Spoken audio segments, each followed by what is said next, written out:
les Garanko. Ils jouent divers rôles dans la société soninké.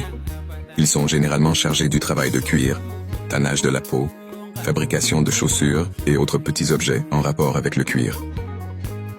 Dans certains milieux soninké, les Garanko peuvent être amenés à jouer le rôle de porte-voix du débégoumé, chef de village, ou d'un quelconque notable à l'occasion des assemblées villageoises.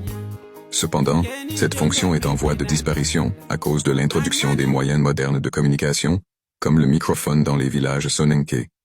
Par ailleurs, le rôle de fabrication de chaussures a, actuellement, beaucoup de mal à se mettre de plein pied avec la fabrication moderne de chaussures, telle qu'elle se pratique dans les usines. Les Garankalemu, c'est-à-dire les enfants des Garanko, ont eux aussi leur rôle à jouer dans leur groupe d'âge.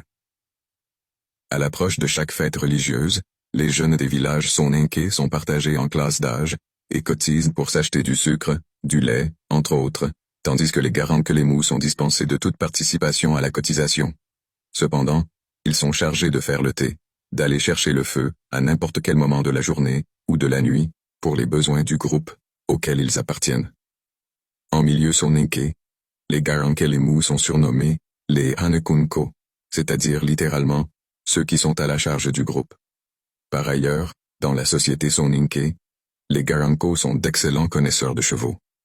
Comme les Sako et les Tago, ils sont censés posséder des connaissances mystérieuses sur ces animaux.